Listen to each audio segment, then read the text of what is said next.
Good morning. Now we will see to our next part from the data warehousing and mining. बीच बीच में मैं जो कुछ छोड़ूंगा वो आपको खुद को देख के लेना होगा, क्योंकि अभी टाइम तो बहुत कम है अपने पास और बहुत सारा सिलेबस बाकी है, टर्म भी शॉर्ट है बहुत। वैसे भी टोटल है अपने पास 5 चैप्टर्स, उसमें थर्ड चैप्टर पे हम लोग है। थर्ड चैप्टर है टोटल 22 पेज का। फोर्थ चैप्टर है टोटल 30 पेज का और लास्ट चैप्टर है 20 पेज का। मतलब 50-60 पेजेस आपको पढ़ने हैं और हाथ में है अपने पास 2 या 3 हफ्ते मत पकड़ो, उसमें भी आपका 3 दिन लेक्चर रहता है पर वीक। मतलब 12 या 10 लेक्चर में आपको 50 से 60 पेज ख़त्म करने हैं। सो थोड़ा हम लोग भगाएंगे, ऑप्शन नहीं है। उसके बाद टाइम रहेगा तो वो कवर कर लेंगे, या फिर आपको डाउट रहेगा वो आप कभी भी पूछ सकते हो।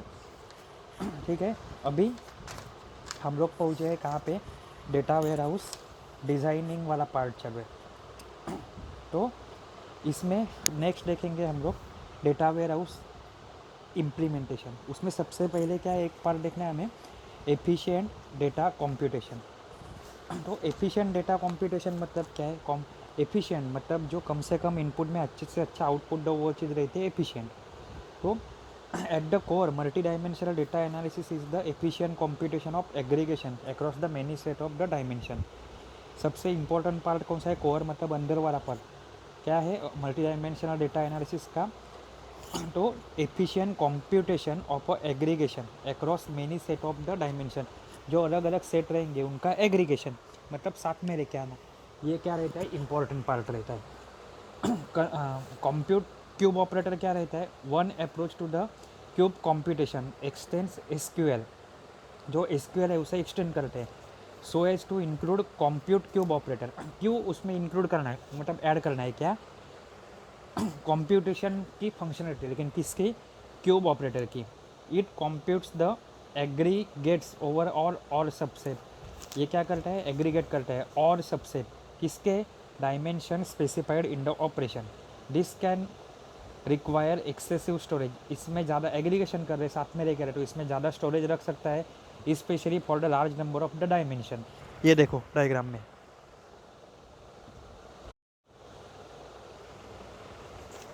ये देखो यहाँ पे सिंटेक्स देखो क्वेरी का क्या है, कंप्यूट क्यूब और क्यूब नेम।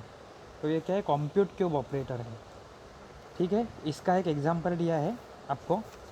तो एग्जांपल में देखो, suppose that we want to create a data cube for a sales. Sales के लिए एक डेटा क्यूब करना है, दैट कंटेंट्स, उसके अंदर है क्या? City, item and year and sales in a dollar. तो उसमें सिटी है, आइटम कौन सा है? वो है year and the sales in a dollar. Here city, item and year are in dimension and sales in a dollar in a fact measure of the data cube. What is the total number of cuboids or group by that can be computed for this data cube? इतनी सारी चीज़ें करनी है, तो उसके लिए आपको group by या फिर टोटल नंबर ऑफ क्यूबॉइड कितने रखने वाले ये ढूंढना है। तो सबसे पहले क्या है? For a cube with n dimension there are total 2n cuboids. ये एन डायमेंशन रहेगी तो क्यूबॉइड कितने रखते हैं? 2n cuboid including the base cuboid. मतलब उसमें क्या आएगा? बेस क्यूबॉइड भी आएगा। Total number of cuboids depend upon the total dimension and can be computed with the cube that is 2/3। तो 2/3 कितना होता है? 8।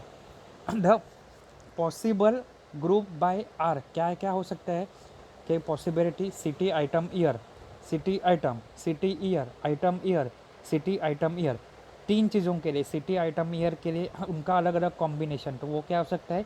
3। तो 3 क्या है? 2/3 that is the 8, where open and closing parenthesis means group by is empty.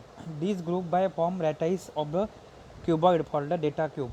देखो वहाँ पे देखो 0 नंबर पे है कुछ नहीं है, दैट इज एपेक्स। जितने कॉम्बिनेशन है वो 8 के इन टर्म्स ऑफ रिप्रेजेंट कर रहे हैं। जैसे item, city, year. Item, year जो जॉइंट है ना लाइनिंग, उनका कॉम्बिनेशन देखो, आइटम, ईयर, सिटी, आइटम, और जहाँ पे एक लास्ट में नीचे देखो सिटी, आइटम, ईयर। तो ये क्या हो गया? 3D base cuboid. ऊपर वाला 1D क्यूबाइड, बीच वाला उनके दोनों के बीच में 1D और 3D के बीच में कौन सा हो गया? Two D cuboid. उसके बाद एक कंसेप्ट है कि मटे डायमेंशनलिटी। तो डायमेंशनलिटी हम लोग एक बार देख लेते हैं कि कर्व्स ऑफ अ डायमेंशनलिटी। तो डायमेंशनलिटी क्या है कि it is good to compute in advance और at least some of the cuboids. समय हमेशा अच्छा क्या रहता है, एडवांस में ही थोड़े या सारे के सारे क्यूबॉइड को कंप्यूट करके रखना। Which leads to the faster response. उसकी वजह से क्या होगा, ऐसा करके रखते हो तो आपका रिस्पॉन्स क्या आएगा, फास्ट आएगा। But the challenge associate with it pre competition that it एक ही लाइन याद रखनी है, ये सब करें तो फास्टर प्रोसेसिंग और रिस्पॉन्स के लिए अच्छा रहता है। लेकिन इसके साथ प्रॉब्लम क्या है, जो पहले थोड़े टाइम पहले हम लोग ने देखा, क्या है प्रॉब्लम। तो प्रॉब्लम क्या है, उसको लार्ज कंप्यूटेशन के लिए बहुत सारी मेमोरी स्टोरेज अलोकेट करना रहता है। The storage requirement are even more excessive when many dimension have associated. अगर डायमेंशन बढ़ गए तो क्या हो गया है, स्टोरेज रिक्वायरमेंट बहुत ज़्यादा होती है। जैसे 2:n। For example, time is usually explored not at only one conceptual level year but rather at multiple level. खाली टाइम के हिसाब से ईयर लो तो ईयर 1 2 3 4 हो सकते हैं, लेकिन क्वार्टर लो, डे लो, डेट लो, एक ईयर के अंदर डायमेंशन कितने हो गए, 365। तो कंपटीशन आपका बहुत बड़ा हो जाएगा। तो पार्शियल मटेरियलाइजेशन वो क्या रहता है, तो पार्शियल मटेरियलाइजेशन में आप क्या करोगे, there are 3 choice of the for data cube materialization given based on the cuboid. No materialization. 3 चीज़ें आपको याद रखनी है। Do not precompute any cuboid. कोई भी क्यूबॉइड को प्री कॉम्प्यूट मत करो, कंपटीशन मत करो। This leads to competitive expensive multi dimensional aggregate on the fly which can be extremely slow. बराबर है। दूसरा क्या है, पहला नो मटेरियलाइजेशन, दूसरा है full materialisation. Pre compute all cuboid. No में क्या कर रहे, जरा भी नहीं कर रहे, एक भी नहीं कर रहे। फुल में क्या कर रहे, सब कर रहे। Precompute all cuboid. The resulting lattice of compound cuboid is reference to the full of cube. जो आपका आउटपुट आएगा या फिर जो आएगा वो क्या रहेगा, पूरे के पूरे क्यूबॉइड का आउटपुट रहेगा। This choice typically required huge amount of a memory. जैसे पहले हम लोग ने देखा कि अगर क्यूबॉइड करते हैं, प्री कंप्यूट करते हैं, तो उसके लिए लार्ज मेमोरी रखती है। और तीसरा क्या है, पार्शियल मटेरियलाइजेशन। पार्शियल मतलब क्या, थोड़ा हाँ भी थोड़ा ना भी। One approach to is to selectively compute. नो में क्या करते हैं, कुछ भी नहीं करते। फुल में क्या करते हैं, पूरा करते। पार्शियल में क्या करेंगे, कुछ तो पार्शियलिटी करेंगे, किसी किसी को चूज करेंगे। One approach to selectively compute a proper subset of the whole set of possible cuboid. Alternatively approach is called sub cube. मतलब प्रॉपर क्यूब भी नहीं है, जीरो क्यूब भी नहीं है, उसके बीच वाला that is sub cube. Where only some cells may be precomputed for various cuboid. सारे के सारे ले रहा हूँ तो फुल मटेरियलाइजेशन हो गया, थोड़े ले रहा, एक भी नहीं ले रहा हूँ तो नो मटेरियलाइजेशन हो गया। अभी बीच बीच में ले रहा हूँ, मैं सिलेक्टेड ले रहा हूँ तो क्या हो गया, वो पार्शियल मटेरियलाइजेशन हो गया। अभी क्या है, few approaches which are use for cuboid and sub cuboid selection. बराबर है। क्या है, several OLAP products have adopted heuristic approach for cuboid and sub cube selection. Alternatively we can compute iceberg cube and another common strategy is shell cube. आपको लिखने शायद ही आएगा, लिखना रहेगा तो इसके आजू बाजू में जो लाइन है वो आप खुद से देख लेना। लेकिन नॉर्मली ऐसा लग रहा है कि आपके एग्ज़ाम ऑब्जेक्टिव टाइप हो सकती है, 10% चांसेस है। तो आपको क्या नाम याद रखने हैं, एक तो मटेरियलाइजेशन के नाम, नो, फुल, पार्शियल। उसके बाद है फ्यू अप्रोचेस, किसके लिए, cuboid and sub cuboid selection. जो सिलेक्शन करना है क्यूबॉइड और सब क्यूबॉइड का, उसके लिए सिलेक्शन करना है तो क्या है, ह्यूरिस्टिक अप्रोच और एंड सब क्यूब सिलेक्शन। दूसरा है आइसबर्ग क्यूब एंड तीसरा है शेल क्यूब। उसके बाद क्या है, it is important to take advantages of them during the query processing. This involves the several issue. कौन से इश्यू आते हैं, सबसे पहले how to determine the relevant cuboid. जो जुड़े हुए रिलेवेंट क्यूबॉइड है वो कैसे डिटेक्ट करो। How to aware index structure, index structure को अवेलेबल कैसे करवाओ। और how to perform OLAP operation, OLAP operation कैसे परफॉर्म करो। ये क्या है, सेवरल इश्यू आपको आ सकते हैं। उसके बाद नेक्स्ट है आपका के इंडेक्सिंग ओरैप डेटा। उसमें है बिट मैप इंडेक्स और जॉइन इंडेक्स। तो उसमें से हम आज दोनों इंडेक्सिंग देख लेंगे, बहुत इजी है। बिट मैप इंडेक्स, इंडेक्सिंग मतलब क्या, नंबरिंग करना।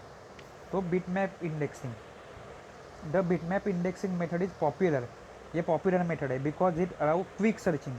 इंडेक्सिंग क्यों रहता है, नंबरिंग के लिए। नंबर दिया तो हम लोग को बोला जाएगा कि पर्टिकुलर पर्सन कहाँ पे है, नहीं, उसके साथ एक नंबर जुड़ा हुआ रहेगा, वो नंबर को ढूंढो, पर्सन मिल जाएगा।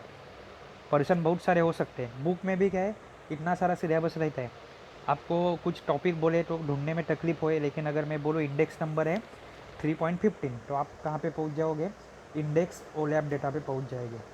द एडवांटेजेस क्या है, greatest for low coordinating column, that is column in a which number of a distinct value is a small compared to number of row in a table। ये क्या रहता है, the advantages of using bitmap index are greatest for low coordinating column, that is column in which number of distinct value, बराबर है, number of distinct value is small compare to the number of row in the table, मतलब comparison करो number of row के साथ तो वो कम है। यहाँ पे देखो थोड़ा सा डिफ़िकल्ट है थ्योरी पार्ट समझने में, डायग्राम देख के आपको समझ में आएगा। ये क्या यहाँ पे क्या है, the advantage using bitmap index are greatest for low cardinality, that is column in which number of distinct value small, एक कॉलम में अलग अलग वैल्यू कितनी है, कम है, बहुत सारी वैल्यू नहीं है। जैसे सिटी लो इंडिया की, तो बहुत सारी सिटी आ सकती है, लेकिन आपके आजू बाजू के ही city row within 10 kilometre 20 kilometre, तो हार्डली 2 या 3 सिटी आ सकती है। ये क्या हो गया, low number of entry in a column. जैसे जेंडर का एग्जांपल हो, जेंडर नाम का अगर कॉलम रहेगा उसमें क्या रह सकता है, ओनली मेल एंड फीमेल। पास से आप फेल का रिजल्ट का लो तो पास, फेल या फिर एटिकेटी, इतनी वैल्यू आ सकती है। तो इसी को हमें रेफ़र करना है। अभी देखो सामने ये आपको दिख रहा है, ये बाद में डायग्राम बोलता हूँ, वहाँ पे ध्यान दो, बाद में डायग्राम अच्छे से देखना। यहाँ पे है ना एक्सट्रैक्शन ऑफ सेल डेटा है, उसमें एड्रेस दिया है, रो आईडी, देन डेट दी है, then product, colour, region and sales. करना क्या है, कुछ नहीं, एकदम इजी है। सबसे पहले प्रोडक्ट वाले कॉलम देखो, bit map index for product column. तो प्रोडक्ट क्या है, एक कॉलम में लिमिटेड एंट्री है, कौन सी है वो, repeat entry, washer, dryer and dish washer. हर एक के लिए 3 चीज़ों के लिए 3 कोड असाइन कर दिए। जैसे डिश वॉशर के लिए 001, तो जहाँ पे देखो डिश वॉशर है तो वहाँ पे 001 आ गया, यानी टोटल डिश वॉशर कितने हैं, 2 है, तो वहाँ पे 001 2 टाइम्स। ड्रायर, कितने ड्रायर है, 2 नंबर पे एंड सेकंड लास्ट पे, उसको क्या कोड असाइन कर दिया, 010। दिख रहा है सामने, ठीक है। उसके बाद अगर वीडियो में नहीं दिख रहा है तो बुक की जो इमेजेस भेजे उसमें देखो, ठीक है। उसके बाद नेक्स्ट कौन सा है, डिश वॉशर, तो डिश वॉशर है 1 एंड 3 नंबर पे। तो ऐसा करके प्रोडक्ट वाले कॉलम में एंट्री रिपीट है, बट रिपीटेशन बहुत कम है, मतलब 3 या 4 ही प्रोडक्ट है जो या बार बार हो सकते हैं, ऐसे हमें देखना है। अभी नेक्स्ट क्या हम लोग देखेंगे, bit map for colour. Colour बहुत सारे हो सकते हैं, लेकिन हमारे पास एंट्री में कितने हैं, खाली वाइट, आलमंड, ब्लैक, वाइट। मतलब वाइट के लिए एक कोड असाइन कर दिया, जहाँ जहाँ पे वाइट है वहाँ पे वो बिट मैप कोड लिख दिया। आलमंड के लिए एक कोड असाइन कर दिया जो सेकंड और थर्ड नंबर पे सेम दिख रहा है, 010 010, ऐसे करके एक बना दिया। नेक्स्ट किसका बनाया मैंने, कॉलम किसका, रीजन और कॉलम का, रीजन का बनाया। तो रीजन कितने हैं, रीजन बहुत सारे हो सकते हैं, लेकिन हमारे पास रीजन वाली वैल्यू कौन सी है, खाली ईस्ट, वेस्ट, नॉर्थ, साउथ। तो ईस्ट के लिए एक बिट मैप कोड असाइन कर दिया, नॉर्थ के लिए किया, वेस्ट के लिए किया और साउथ के लिए किया। अभी ये देखो यहाँ पे आपको एकदम इजीली समझ में आएगा। यहाँ पे क्या है, क्वेरी हम लोग रन कर रहे हैं, कौन सी, select row from a sales, जो सेल्स वाला पूरा टेबल है उसमें से, where product is washer. Washer के लिए मैंने कोड असाइन किया था, तो वही कोड को वो रिफ़र करेगा। वो कोड कौन सा था, 100। प्रोडक्ट के कॉलम में देखो बहुत सारी एंट्री है, दिख रही है बहुत सारी एंट्री, तो मैं 001 010 001 को रेफ़र नहीं कर रहा हूँ, मैं 100 को ही रेफ़र कर रहा हूँ, जो 3 टाइम्स है। वो क्या इंडिकेट कर रहा है पीछे, वॉशर। एंड दूसरा टेबल, कलर कौन सा देखना है हमें, अलमंड। तो अलमंड के लिए मैंने कौन सा कोड असाइन किया था, 010, जो 3 टाइम्स था। तो 3 एरो देखो, 010, 010 और एंडिंग में 010। एंड हाँ, उसके बाद कौन सा है, फोर्थ बिट में क्या है, रीजन। रीजन कौन सी है, और दिया है, मतलब ईस्ट भी रहना है और साउथ भी रहना है। इसलिए ईस्ट को जो बिट मैप दिया है वो भी कंसिडर करो, और साउथ को जो बिट मैप दिया है वो भी कंसिडर करो। तो कौन सा आ गया, पहला 1000, बाद में थर्ड रास्ट दैट इज 0001, उसके बाद आ गया 1000 एंड उसके बाद आ गया 0001। तो ये चारों का कॉम्बिनेशन मिलके क्वेरी कौन सी सेटिस्फाई कर रही है, सबका इंटरसेक्शन कहाँ पे हो रहा है, ओनली लास्ट वाली value that is 100 from product, colour में से 010, रीजन में से 0001। तो क्या हो गया, एड्रेस और रो आईडी कौन सा रिफर करेगा, वो 00001 BFF dot 0014 dot 0165। This row satisfies the query, दिख रहा है ऊपर। अभी bitmap indexing is advantages as compare to other indexing technique, कौन सी, तो रिड्यूस रिस्पॉन्स टाइम, इसका रिस्पॉन्स टाइम क्या रहता है, कम रहता है। It is useful for row coordinative domain, because row coordinative देखिए हम लोग ने कि एक कॉलम में डेटा बहुत सारा है, लेकिन कॉलम में जो वैल्यू है वो रिपीटेशन या फिर वैल्यू की रेंज ही कम है, जैसे male female, pass fail, colour का देखा। फॉर हाइयर कार्डिनलिटी, मतलब जहाँ पे ज़्यादा नंबर रहेंगे वहाँ पे the method can be adapted, मतलब चेंज कर सकते हैं using compression technique. Reduce storage requirement, storage requirement क्या है, रिड्यूस होती है। बाद में dramatic performance gains over on hardware with relatively small number of CPU और small amount of memory. Hardware के ऊपर थोड़ा ही चेंज करो तो उसका अच्छे से परफॉर्मेंस मिलता है, लेकिन हार्डवेयर कौन सा, CPU as well as memory. And efficient maintenance during parallel DML and loads. Efficient क्या रहता है इसका, एफिशिएंट मेंटेनेंस रहता है कभी पैरेलल DML एंड लोड्स के टाइम पे। अभी नेक्स्ट लेक्चर में हम लोग क्या देख लेंगे, तो जॉइंट इंडेक्सिंग, बाद में ओरैप क्वेरी, उसके बाद ओरैप सर्वर आर्किटेक्चर। तो ओरैप क्वेरी आपको खुद को देखना है, ओरैप सर्वर आर्किटेक्चर हम लोग देख लेंगे। उसके बाद आपका मतलब आगे जो मंडे को शायद लेक्चर है, मंडे या ट्यूसडे, वहाँ पे आपका तीसरा चैप्टर ख़त्म हो जाएगा। उसके बाद 2 चैप्टर बचे हैं, और हार्डली अपने पास 1 मंथ पर पकड़ो। 1 मंथ में हर एक वीक में आपका खाली 3 लेक्चर रहते हैं, वो हिसाब से हम लोग को पढ़ना है। बुक की इमेजेस भेज रहा हूँ, ठीक है, नेट पे भी आप थोड़ा रेफ़र कर सकते हो। Thank you.